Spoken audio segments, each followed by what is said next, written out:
Assalamu alaikum ji. I hope you are doing good. This is Advocate Usman Abid and you are watching the law session. Law GAT का test होने जा रहा है। अब मेरे पास जो बच्चे पढ़ रहे हैं उनके मैंने टेस्ट शुरू किए हैं। मैंने उनका पहला सब्जेक्ट का टेस्ट लिया जो कि लीगल एथिक्स है। अब ये बड़ा इंपॉर्टेंट पार्ट है ये लॉ गेट का। इसके 10 मार्क्स हैं और इतने ज़्यादा रूल्स भी इसके नहीं हैं। अब जो टेस्ट मैंने कल उनका लिया है उसके जो क्वेश्चंस हैं मैं वो आपके साथ शेयर करूंगा। अब ये क्वेश्चन नहीं आएंगे, मैं पहले बता रहा हूँ। जो टेस्ट मैंने बनाया वो नहीं आना। ये एमसीक्यूज में मेरा शेयर करने का मतलब ये है कि काइंड ऑफ इसी किस्म के क्वेश्चंस बनाए जाएंगे। सेकेंडली जो जो भी रूल्स हैं उसके साथ साथ मैं उनको भी एक्सप्लेन करता जाऊंगा ताकि समझ आए कि रूल क्या था और उससे रिलेटेड किस किस्म का क्वेश्चन बनाया जा सकता है। ये वीडियो इसमें एमसीक्यूज पे ध्यान नहीं देना आप लोगों ने ध्यान ये देना है कि मैंने इसके पीछे जब मैं एक्सप्लेन कर रहा हूँ तो ये रूल में बेसिकली कहा क्या गया है। स्टार्ट करते हैं, इतना लेंथी मेरा टेस्ट नहीं है। क्वेश्चन नंबर 1 जो था मेरे टेस्ट का, इसमें मैंने क्वेश्चन पूछा, it is the duty of every advocate to uphold the dignity and high standing of his dash as well as his own as a member thereof. अब इसमें जो मैंने ऑप्शंस दी थी वो थी नंबर 1 कोलीग्स, पार्टनर्स, सी पे profession थी, D पे फ्रेंड्स थी। क्वेश्चन ये था कि हर एडवोकेट की क्या ड्यूटी है। एक तो उसने अपनी डिग्निटी को अपहोल्ड करना है, दूसरे किसकी डिग्निटी को उसने अपहोल्ड करना है, अपने कोलीग्स की, फ्रेंड्स की, पार्टनर्स की या अपने प्रोफेशन की। सो ऑब्वियसली इसका आंसर है प्रोफेशन। एक वकील की ड्यूटी है कि अपनी डिग्निटी और अपने प्रोफेशन की डिग्निटी को अपहोल्ड करे। ये रूल है 134। Question number 2, advocates professional cards can have. अब जो प्रोफेशनल कार्ड्स हमारे होते हैं, visiting cards etcetera, advocates professional cards can have dash and academic qualifications and public offices currently held। कि अब ये जो डैश है इसके ऑप्शंस है कि क्वेश्चन ये था कि एक जो वकील है उसका प्रोफेशनल कार्ड, एक तो उस पर एकेडमिक क्वालिफिकेशंस हो सकती हैं, उसके साथ साथ जो उसके करंटली ऑफिसेज हैं उसके पास वो मेंशन कर सकता है। इसके साथ साथ और कौन सी चीज़ है, अब ऑप्शंस थी केस लिस्ट, वो अपने क्या केस लिस्ट जो है उसके उसको भी अपने कार्ड पे मेंशन कर सकता है, क्लाइंट डिटेल्स कर सकता है, C professional and D none of these. अब ये इसका जवाब ये बनना है, एक तो एकेडमिक और दूसरी कौन सी क्वालिफिकेशंस हैं जो वो अपने कार्ड्स पे मेंशन कर सकते हैं। इसका जवाब है C professional. Professional and academic qualifications एक वकील अपने कार्ड पे मेंशन कर सकता है। इसके साथ जो उसने करंटली ऑफिस को हेल्ड किया हुआ है उसको भी वो मेंशन कर सकता है। ये रूल है 135। Next question, can an advocate solicit professional employment bye advertisement. क्या वो एडवर्टाइजमेंट के थ्रू अपनी कोई केसेस वगैरह ले सकता है। अब ये रूल 135 है उसमें कहा है, इसका आंसर है नो। एडवर्टाइजमेंट के जी मैं बहुत बड़ा वकील हूँ, मैंने फलाना केस लड़ा, मैंने ये किया, इस किस्म की एडवर्टाइजमेंट नहीं करनी आपने। जो अब इससे पहले रूल में भी बताया गया कि जो कार्ड भी होंगे उस पर सिर्फ प्रोफेशनल और एकेडमिक क्वालिफिकेशंस होंगी। सो इस किस्म की इश्तिहारात अपने दिलवाने, अपनी एडवर्टाइजमेंट के थ्रू आपने कोशिश करनी है कि वो मना है according to rule 135। Next question, an advocate shall not communicate about a subject of controversy with a party represented by an advocate in the dash and without the consent of such advocate। अब इसमें ये question है, rule मैंने 137 से इसको बनाया था। इसमें ये कहा गया था कि एक एडवोकेट कम्युनिकेट नहीं करेगा दूसरी ऑपोजिट पार्टी के साथ उसके वकील की कंसेंट के बगैर और डैश। अब यहाँ पे एक तो उसकी कंसेंट आ गई, जो ऑपोजिट पार्टी है उसके वकील के कंसेंट के बगैर कम्युनिकेशन नहीं करनी दूसरी पार्टी के साथ, और साथ दूसरी कौन सी चीज़ थी। अब इसकी इसकी ऑप्शंस हैं, A absence, B case, C court, D appeal. अब इसका जवाब है कि एक तो consent of the opposite counsel आ गया। सेकेंडली अब जो इसमें इस क्वेश्चन में जवाब है वो है ए एब्सेंस, उस वकील की अपोजिट काउंसिल की गैर मौजूदगी में उसकी पार्टी के साथ बात नहीं करनी वकील ने। ये रूल 137 में बताया गया था। Next question, an advocate shall not in the absence of opposing counsel communicate or argue before a judge except in dash, कि एक वकील जो है वो दूसरा वकील की गैर मौजूदगी में, जो उसका मुखालिफ वकील है उस केस में, उसकी गैर मौजूदगी में जज के सामने केस आर्गू नहीं करेगा एक्सेप्ट इन डैश। अब कौन सी ऐसी सिचुएशन है जहां पे वो कर सकता है? ए, चैम्बर ऑफ द जज, क्या उसके चैम्बर, जज के चैम्बर में जाके एक वकील दूसरे मुखालिफ वकील की गैर मौजूदगी में आर्गू कर सकता है केस को? नहीं। B, open court. C, high court, high court में कर सकता है। D, civil court. कौन सी ऐसी सिचुएशन है जिसमें वो जज के सामने दूसरे मुखालिफ? अब इसका जवाब आ जाता है बी, ओपन कोर्ट। ये रूल 138 है जिसमें हमें ये बताया गया है। नेक्स्ट क्वेश्चन, अ क्लाइंट में have assistance of additional advocates, क्या ये स्टेटमेंट सही है या गलत है? वो कर सकता है या नहीं कर सकता है? देखें, क्लाइंट, क्या एक वकील को उसने एंगेज किया, उसके साथ साथ वो दूसरे वकील को भी लीगल असिस्टेंस के लिए एंगेज कर सकता है या नहीं कर सकता? अब इसका आंसर है ए, यस, वो बिल्कुल कर सकता है। रूल 139 में अगर आप जाके देखें, मैं इस रूल को वैसे पढ़ भी देता हूँ और ज़्यादा क्लियर हो जाएगा। Rule 139, a client's proffer as assistance of additional advocates should not be regarded as evidence of want of confidence, but the matter should be left to the determination of the client। यानी ये client का right है, वो चाहे तो एक वकील के साथ एडिशनल वकील और वकीलों को भी असिस्टेंस के लिए उस केस में इंगेज कर सकता है, सो इससे उसको रोका नहीं जा सकता। ये रूल 139 में था। Next question, an advocate should dash association as a colleague unless the dues of the advocate first retained are paid। एक वकील को क्या करना चाहिए कि जब उसको एक केस में एंगेज किया जा रहा है, जब उससे पहले भी एक वकील थे, अगर तो दूसरे वकील, जो पहले वाला वकील था, एक क्लाइंट है, उसने एक वकील को हायर किया, फिर उसके बाद उससे दूसरे वकील को एंगेज कर लिया, तो दूसरे वकील को क्या करना चाहिए? उसको उस केस को लेने से इनकार कर देना चाहिए, डिक्लाइन कर देना चाहिए, अगर पहले वाले वकील के जो ड्यूज है, जो उसके फीस के बकाया जाता है, अगर वो पे नहीं किए गए। क्वेश्चन को दोबारा देखें, an advocate should dash association as a colleague unless the dues of the advocate first retained are paid. अब ये इसमें ऑप्शन थी, ए एक्सेप्ट, क्या उसको एक्सेप्ट कर लेनी चाहिए? बी डिक्लाइन, क्या उसको डिक्लाइन कर देनी चाहिए? C inform, and D none of the above. अब इसमें आंसर है डिक्लाइन, उसको डिक्लाइन कर देनी चाहिए ये ऑफर, जब तक पहले वाले वकील के ड्यूज वगैरह क्लियर नहीं किए जाते। ये रूल 139 ही है। Next question, no division of fee with any person is proper except with another dash. अब क्या अपना एक वकील जो है, वो जो उसको केस की फीस मिल रही है, क्या वो उसको डिवाइड कर सकता है दूसरे लोगों के साथ? ऑप्शन है, A client, B advocate, C clerk, clerk के साथ कर सकता है, D reader of the court. अब इनमें से कौन सी बात ठीक है? एक वकील के पास जो केस है, वो अपने केस की अगर फीस को डिवाइड कर सकता है तो वो दूसरे वकील के साथ ही कर सकता है, किसी और, ये रीडर ऑफ द कोर्ट इन वगैरह के साथ नहीं हो सकता। ये रूल 141 है। What kind of principle is adopted in the agreement for the division of the fee between two advocates? दो एडवोकेट्स हैं, उनके दरमियान कौन सा प्रिंसिपल होगा जो अडॉप्ट किया जाएगा उनकी अगर एग्रीमेंट होता है? एक वकील ने दूसरे वकील को केस रेफर किया, उनके दरमियान कोई एग्रीमेंट होगा, उसके अकॉर्डिंगली वो फीस को शेयर भी कर सकते हैं। उस एग्रीमेंट का प्रिंसिपल क्या होगा? A assistance, B reference, C division of work, D legal help.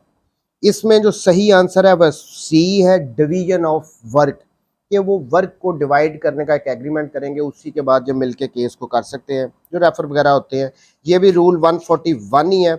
अगर हम इसको पढ़ लें तो इसमें कहा गया है, no division of fee with any person for legal services is proper. किसी पर्सन के साथ नहीं है, आप फी को डिवाइड नहीं कर सकते, accept with another advocate based upon the principle of division of work as expressed in the agreement between the advocates.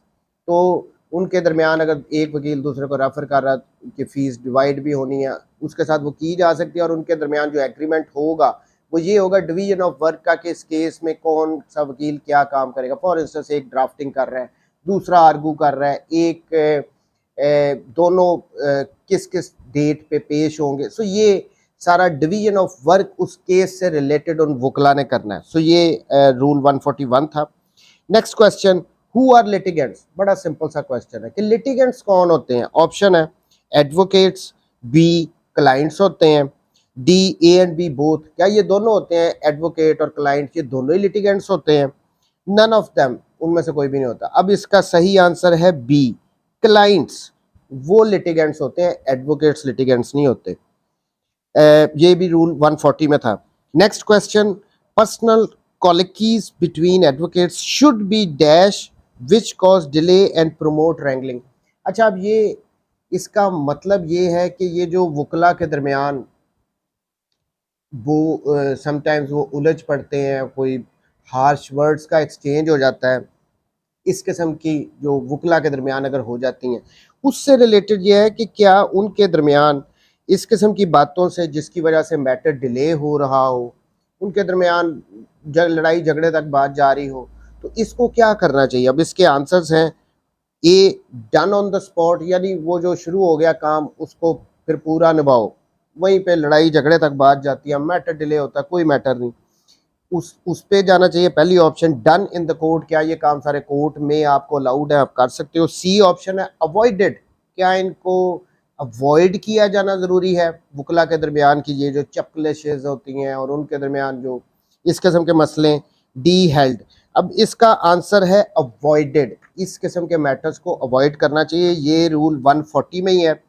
मैं पढ़ देता हूँ, personal colloquies between advocates which cause delay and promote unseemly wrangling should be carefully avoided। तो इसको avoid करना चाहिए। अगर ये next question, junior and younger lawyers should always be dash to the seniors, क्या होना चाहिए उनको, उनके साथ रूड होना चाहिए, पहली ऑप्शन ये है। बी रिस्पेक्टफुल, उनके साथ जूनियर्स को हमेशा सीनियर्स के साथ रिस्पेक्टफुल होना चाहिए, ये हमारे सीनियर्स ने, हम ये अदब अदाब होते हैं, उम्र का भी लिहाज होता है, सीनियर्स के साथ जूनियर्स ने हमेशा रिस्पेक्टफुल होना है, रूल 143 में ये कहा गया है। Next question, whose right is to lead the case when more than one advocates are engaged on any side। अब इस क्वेश्चन में ये पूछा गया है कि एक केस है, उसमें एक साइड पे एक से ज़्यादा वकला को इंगेज कर लिया क्लाइंट ने। फॉर इंस्टेंस उसने दो वकील कर लिए हैं अपने, एक प्लेंटिफ है उसने अपने दो वकील कर लिए हैं, अब उनमें से एक सीनियर है और एक जूनियर है, केस को लीड कौन करेगा।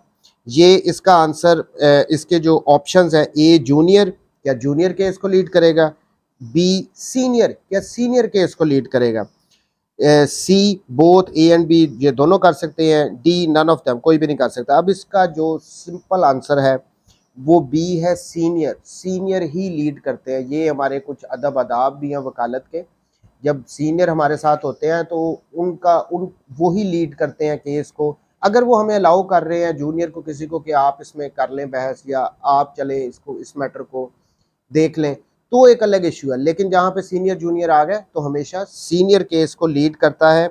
ये रूल है 144, where more than one advocates is engage in any side on any side, it is the right, उनका राइट है of it is the right of the senior member to lead the case and the junior member should assist him, juniors हम assist करेंगे senior को, unless senior so wants, अगर आपको senior कहता है कि नहीं आप केस को लीड करें तो एक डिफरेंट इशू हो जाता है, फिर वो कर सकते हैं जूनियर को। Next question, an advocate is allowed, एक वकील को इजाजत है to acquire an interest adverse to a client, कि अपने क्लाइंट के खिलाफ जाने वाला कोई इंटरेस्ट वो उसमें एक्वायर कर सकता है।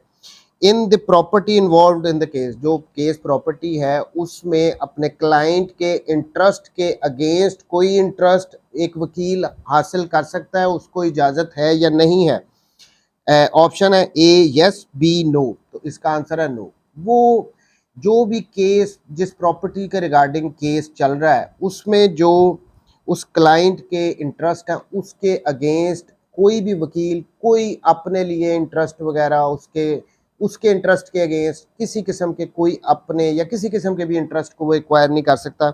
ये रूल 145 में बताया गया था। Next question, an advocate shall not himself or in dash purchase any property at a judicial sale in a auction or proceedings in which he appears for a party। इसकी simple question ये पूछा गया कि क्या एक वकील जो judicial proceedings में नीलामियां वगैरह होती हैं उनमें क्या वो खुद या डैश डैश का वर्ड था। अब इसके ऑप्शन अगर देखें तो उसमें था नंबर 1 बेनामी, बी प्रोबेट, सी ऑक्शन, डी फोरक्लोजर। अब ये मैंने रूल 149 से बनाया हुआ है। कोई भी वकील जो जुडिशियल प्रोसीडिंग्स में जिस प्रॉपर्टी से रिलेटेड वो केस में वकील है, अगर उसकी नीलामी वगैरह हो रही है तो ना उसमें नीलामी में वो वकील खुद जाके उसको खरीद सकता है, ना बेनामी के थ्रू उस ऑक्शन में जाके उस प्रॉपर्टी को खरीद सकता है, वकील नहीं खरीद सकता। ये रूल 149 है। Next question, an advocate shall not represent dash interest. अब कौन से इंटरेस्ट हैं जिनको एक वकील केस में रिप्रेजेंट नहीं कर सकता? प्रॉपर्टी के इंटरेस्ट को, मनी के इंटरेस्ट को, कन्फ्लिक्टिंग इंटरेस्ट को, D all of the above. इसका राइट आंसर है सी, कन्फ्लिक्टिंग इंटरेस्ट को वो रिप्रेजेंट नहीं कर सकता। ऐसा नहीं हो सकता कि एक वकील ने केस लिया है, उसमें वो क्लाइंट की तरफ से भी केस लड़ रहा है लेकिन दूसरी साइड से उसका प्रॉपर्टी में कोई इंटरेस्ट है, तो उसका इंटरेस्ट कन्फ्लिक्ट हो गया ना। वो कैसे अपने जो उसका क्लाइंट है उसके लिए केस लड़ेगा जब दूसरी साइड से उसको नजर आ रहा है कि अगर मैं केस हारूंगा तो उधर से मेरा फायदा है। सो कभी भी एक वकील के कन्फ्लिक्टिंग इंटरेस्ट नहीं हो सकते, ये अलाउ नहीं है।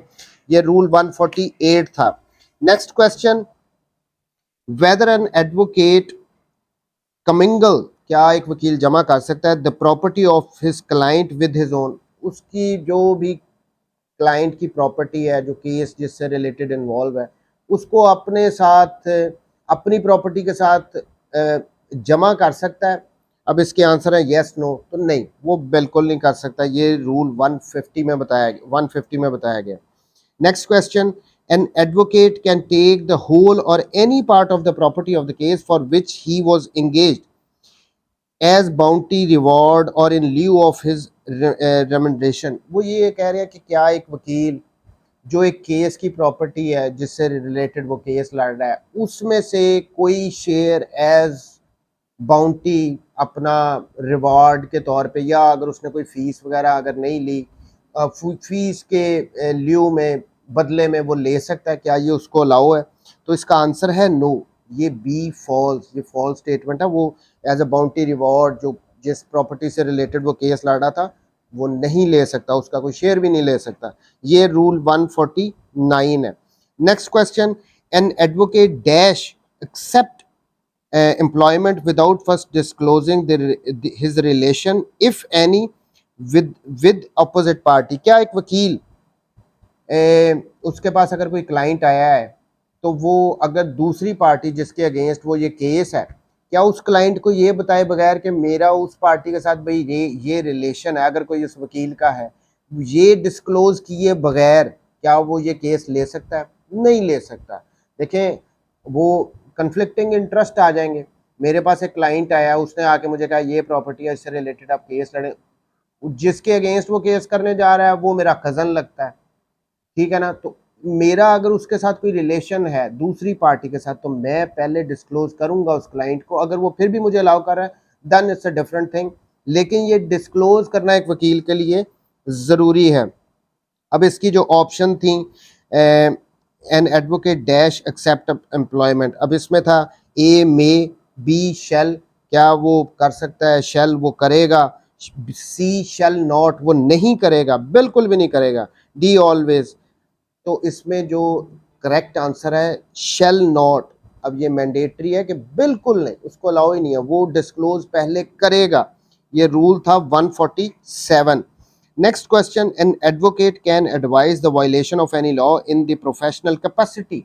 मेरे पास कोई मशवरा लेने आया, क्या मैं उसको ये बता सकता हूँ कि आप इस लॉ की ये वायलेशन कर दो? कोई बात नहीं, नहीं कर सकता। ये एक फॉल्स स्टेटमेंट है रूल 152 में। हमने जो एडवाइस भी करना होता है, जो मशवरा देना होता है, वो अकॉर्डिंग टू द लॉ देना होता है। हम किसी को ये एडवाइस नहीं करेंगे कि ये कानून के खिलाफ बात है, आप करो, कानून तोड़ दो। इस किस्म का मशवरा हम बिल्कुल किसी को कभी नहीं दे सकते। रूल 152 वैसे पढ़ भी लेते हैं, इंपॉर्टेंट है। An advocate in his professional capacity shall not advise the violation of any law. The rule shall not apply to advice given in good faith. अगर good faith में दी गई है तो अलाउ कर रहे हैं, अदरवाइज आप नहीं कर सकते।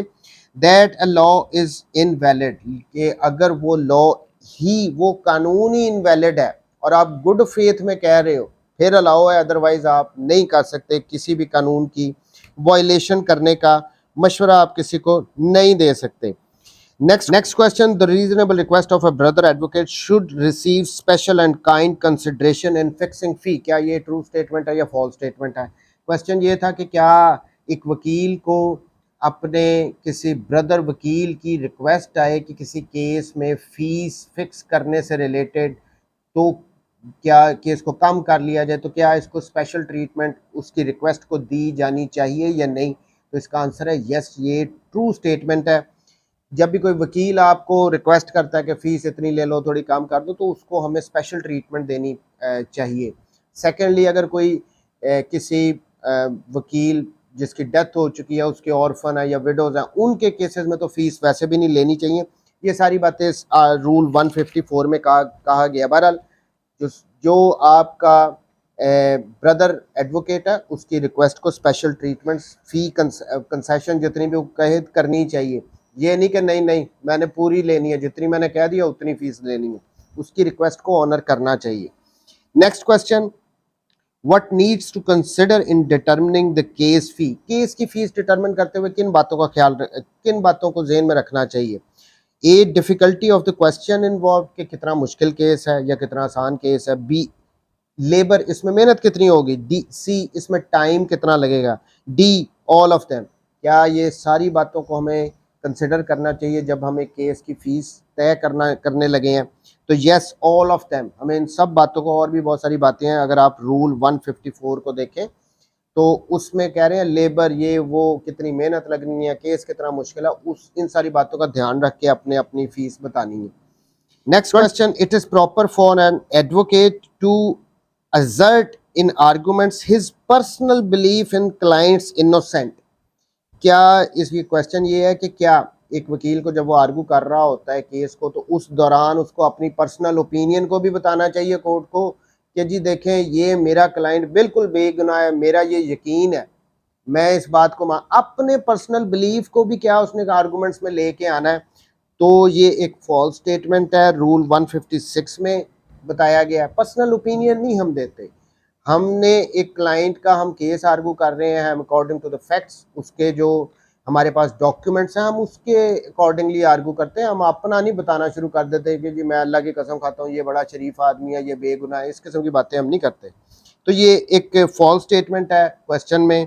156 इसका रूल है। Next question, when an advocate is a witness to his client for custody of an instrument, he should leave the trial of the case। अब ये क्वेश्चन मैंने ये बनाया कि क्या एक वकील जो कि किसी केस में किसी एक डॉक्यूमेंट के से रिलेटेड कोई विटनेस है कि उसके पास वो डॉक्यूमेंट है, कस्टडी वगैरह उसके, तो इस किस्म के माइनर मैटर से रिलेटेड अगर वो वकील है, तो क्या उसको उस केस का ट्रायल छोड़ देना चाहिए, क्योंकि अब तो वो एक विटनेस बन गया है? तो इसका जवाब है बी, फॉल्स। ये एक फॉल्स स्टेटमेंट है रूल 157 में। बड़ा इंपॉर्टेंट सेक्शन है ये, रूल है ये। अब इसको अगर हम पढ़ें, when an advocate is a witness of his client, वो अगर कोई वकील अपने क्लाइंट का विटनेस बन गया है, except as to merely formal matters as such as attestation or custody of an instrument, सिर्फ अगर वो कस्टडी से रिलेटेड किसी डॉक्यूमेंट की या उसने कोई डॉक्यूमेंट टेस्ट वगैरह उससे रिलेटेड अगर वो गवाह बन रहा है and the like, he should leave the trial of the case to other advocates. अगर ये छोटे मैटर से रिलेटेड हट के वो कोई मेन विटनेस जाके बन गया, तो फिर तो उसको ट्रायल छोड़ देना चाहिए। लेकिन सिर्फ डॉक्यूमेंट अटेस्ट किया है, डॉक्यूमेंट से कस्टडी से रिलेटेड वो विटनेस आ गया है, तो फिर ज़रूरी नहीं है कि वो उस केस का ट्रायल ही छोड़ दे। ये छोटे मैटर्स हैं, अगर वो मेन विटनेस मान गया तो फिर उसको ट्रायल छोड़ देना चाहिए। अगर ये एंसिलरी मैटर्स जो होते हैं, छोटे छोटे मसले, इनमें किसी में गवाही देने आ गया तो फिर उसको ट्रायल छोड़ने की ज़रूरत नहीं है। Except when essential to the ends of justice, an advocate should avoid testify in the court on behalf of his client। अब ये वो कह रहे हैं कि अगर बहुत ज़रूरी हो इंसाफ के लिए तो आप एज ए विटनेस आओ, ये एक जनरल बात की है। अदरवाइज एक वकील को एक विटनेस अपने क्लाइंट का बनने से अवॉइड करना चाहिए। बड़ा इंपॉर्टेंट था ये rule 157। Next, whether an advocate advise a person to conceal himself to avoid his testimony being available on a material point। क्या एक वकील अपने क्लाइंट को ये मशवरा दे सकता है अगर उसने उसकी कोई गवाही वगैरह कोर्ट में रिक्वायर्ड है, किसी मटेरियल पॉइंट पे कोर्ट ने उसको बुला लिया है, तो क्या वकील उसको मशवरा दे सकता है कि आपको जाने की ज़रूरत नहीं है, छुप जाओ, कहीं कोर्ट बुलाती रहे, कोई मसला नहीं? ये क्वेश्चन है, तो इसका आंसर है नो। ये रूल 160 में बताया गया है। ऐसा नहीं हो सकता हम इस किस्म के मशवरे देना शुरू कर दें जब किसी की एविडेंस रिक्वायर्ड है कोर्ट को और हम उसको कहें कि नहीं जी अपने आप को। ये देखें, अगर ये रूल 160 को पढ़ें, an advocate shall not advise a person, किसी पर्सन को हम एडवाइस नहीं करेंगे whose testimony could establish or tend to establish a material fact, जिसकी गवाही ज़रूरी है, वो केस को एस्टैब्लिश कर सकती है। A material fact to avoid service of process, हम उसको मशवरा दें कि आप ये तमील ही ना करो, जो आपके पास लेके आए समन वगैरह, इसको तमील ही ना करो। और कंसील हिमसेल्फ, या अपने आप को कहीं छुपा दो। और otherwise to make his testimony unavailable, या कोई ऐसा काम करो कि आपकी गवाही ना हो सके। तो इस किस्म की एडवाइस एक वकील नहीं कर सकता। ये रूल 160 में थी। Next question, the primary duty of an advocate in public prosecution is to convict the accused। क्या ये जो अगर एक वकील, वो सरकारी वकील भी तो वकील ही होते हैं, उनकी प्राइमरी ड्यूटी, उनकी मेन ड्यूटी यही है कि जो एक्यूज आ गया है उसको उन्होंने फांसी दिलवानी है, उसको सजा ही दिलवानी है? ये ट्रू, अब इसके जो ट्रू, ये यस या नो, अब ये नो, ये गलत स्टेटमेंट है। उसकी प्राइमरी ड्यूटी ये नहीं होती कि मैंने इसको सजा दिलवानी हो। हर वकील की ड्यूटी ये होती है कि उसने इंसाफ दिलवाना है पार्टियों को। तो यहाँ पे अगर हम ये रूल 163 को अगर देख लें, the primary duty of an advocate engage in public prosecution is not to convict but to see that justice is done. उसकी प्राइमरी ड्यूटी ये है कि उसने इंसाफ करवाना है, उसने किसी को सजा नहीं दिलवानी, चाहे वो सरकारी वकील भी है। रूल 163 था ये। Next question, an advocate can not intentionally misquote to a जज रिगार्डिंग। अब ये कौन सी चीज़ों के मुतल्लिक एक वकील जज के सामने मिसकोट नहीं कर सकता, गलत बयानी नहीं कर सकता? नंबर 1, स्टैट्यूट, किसी कानून के मुताबिक। B, testimony of a witness, किसी गवाह की गवाही से related. C, language of a book, किसी बुक की लैंग्वेज से रिलेटेड वकील क्या गलत मिसकोट कर सकता है उसको जज के सामने? D, all of them. ये जितनी भी सारी चीज़ें हैं, इनसे रिलेटेड वकील ने जज को मिसकोट कोई चीज़ नहीं करनी। ऐसे नहीं हो सकता कि हम अपनी तरफ से केस लॉज मिसकोट करना शुरू कर दें, कोई के गलत कोट करना शुरू कर दें सेक्शंस को। तो इस किस्म के काम अलाउ नहीं है। देखें, एक बात हमेशा के लिए याद रखें, हम जो वकील हैं, जब हम कोर्ट में जा रहे हैं, हम बहस कर रहे हैं, हम बेसिकली कोर्ट को असिस्ट कर रहे हैं। अब असिस्ट करने का मतलब ये है कि हमने कोर्ट के सामने सच बोलना है, वहाँ पे झूठी मिसकोट नहीं, गलत बयानियाँ कानून से रिलेटेड, गलत साइटेशन दे दी, मिसकोट करना शुरू कर दिया। ये इस किस्म के काम एक वकील नहीं कर सकता, ये अलाउ नहीं है। रूल 161 में इसको बताया गया। Next question, an advocate dash, अब ये खाली जगह है यहाँ पे, an advocate dash communicate privately with the जज as to the merits of the case. अब ये डैश में क्या है? क्या एक वकील को एक जज के साथ प्राइवेटली किसी केस के मेरिट से रिलेटेड उसको कोई डिस्कशन करनी चाहिए? अब इसके ऑप्शंस हैं, ए शैल, वो कर सकता है। बी में, वो चाहे तो कर सकता है। सी शुड नॉट, उसको बिल्कुल नहीं ये करना चाहिए। एंड डी शुड, वो कर सकता है। सो इसका राइट आंसर है सी, उसको कभी भी नहीं करना चाहिए। शुड नॉट आंसर है रूल 162 में ये बताया गया। प्राइवेटली जज के साथ नहीं आप कर सकते किसी किस्म के भी, किसी बाहर किसी पार्टी वगैरह में, कोई गैदरिंग में आपको कोई जज साहब मिल गया, वहाँ से वहाँ पे आपका ये केस उसके जज साहब के सामने पेंडिंग, आप उससे रिलेटेड जज साहब के साथ डिस्कशन शुरू कर दो, नहीं, प्राइवेटली अलाउ ही नहीं है। ओपन कोर्ट में करें जो भी आपने करना है सबके सामने। Next question, an advocate may advance his arguments in a case for court assistance in which he is not engaged as a counsel nor asked by court for assistance।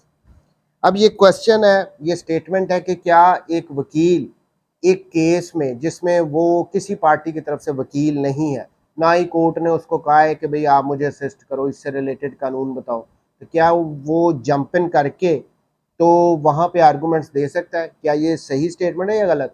ये फॉल्स स्टेटमेंट है, allow ही नहीं है। देखिए सीधी सी बात है, अगर मुझे किसी केस में एंगेज नहीं किया गया और मैं कोर्ट रूम में मौजूद हूँ, तो मैं उनकी जो आपस में वहाँ पे बहस हो रही है कोर्ट में उस केस में वकीलों की, मैं उसमें जंप इन करके अपनी वहाँ पे बहस नहीं शुरू कर सकता हूँ कि जी कानून में ये लिखा है, यहाँ पे ये बात है, ये वकील साहब ठीक कर रहे हैं।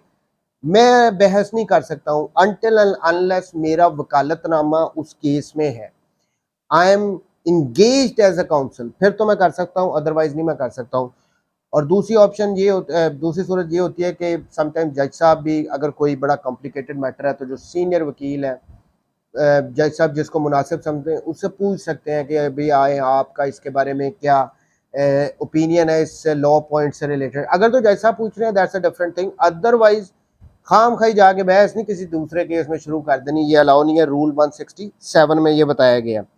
Next question, an advocate should not take a case to harass anyone or delay the matter pending before a court।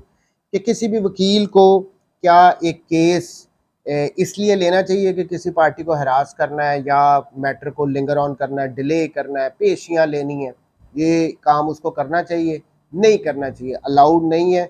सो ये एक फॉल्स स्टेटमेंट है, सॉरी ये एक ट्रू स्टेटमेंट है कि एक वकील को इस किस्म के काम के लिए, मैटर को डिले करने के लिए या किसी को हरास करने के लिए केस को नहीं लेना चाहिए। ये रूल 168 में बताया गया है हमें।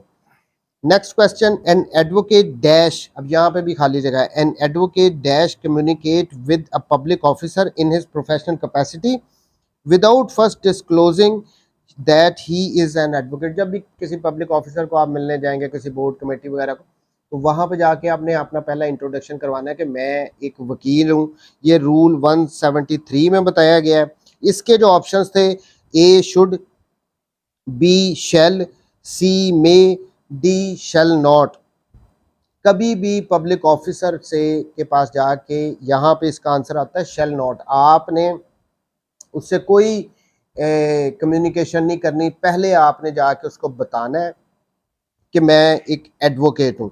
Next question, whether an advocate should accept employment as an advocate in any case of which he has previously acted as a judge। एक वकील साहब थे, अब क्वेश्चन ये है कि एक जज साहब थे, वो रिटायर हो गए, उनके सामने कोई केस था, फिर क्या उसी केस में वो वकील बन सकते हैं?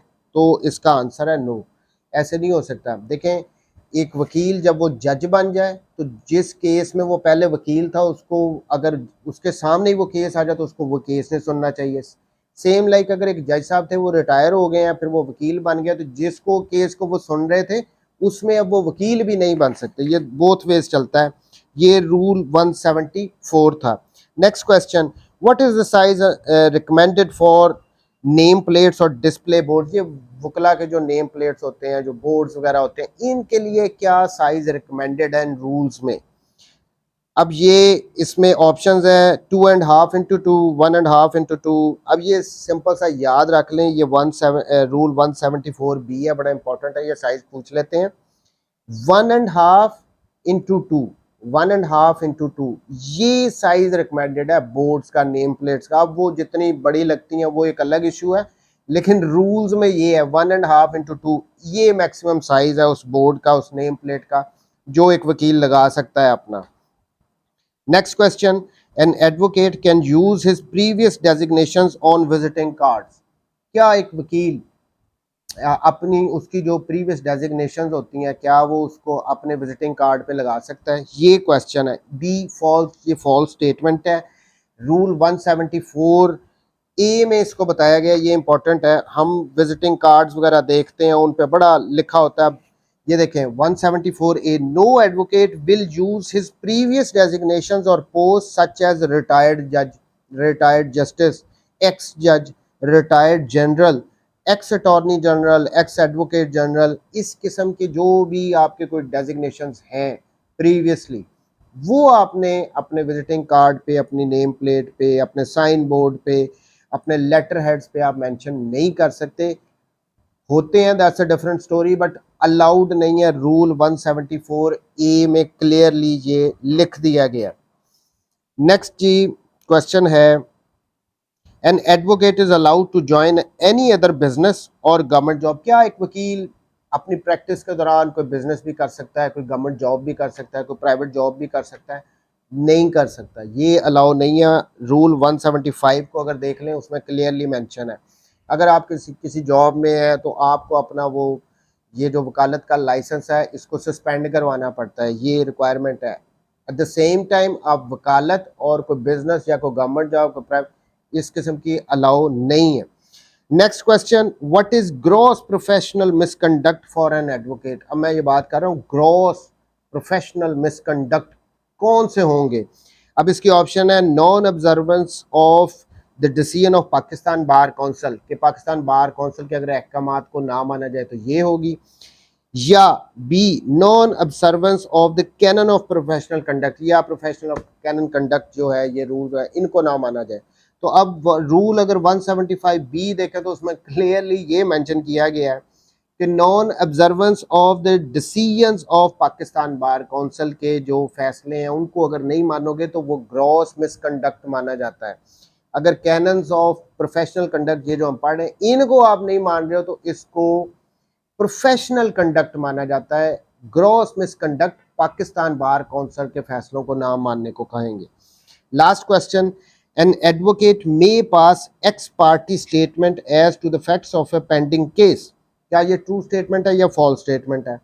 क्या एक वकील जो एक केस पेंडिंग है उससे रिलेटेड क्या वो पब्लिकली जाके स्टेटमेंट्स दे सकता है? सब जुडिस मैटर है, उससे रिलेटेड स्टेटमेंट्स वगैरह वो क्या दे सकता है? कोई पब्लिकेशंस वगैरह कर सकता है? नहीं, ये फॉल्स है, अलाउ बिल्कुल भी नहीं है, इसको अवॉइड करना चाहिए। रूल 164 को अगर हम देखें तो उसमें ये सारा कुछ लिखा हुआ है कि पेंडिंग केसेस से रिलेटेड अवॉइड करना चाहिए, नहीं करना चाहिए।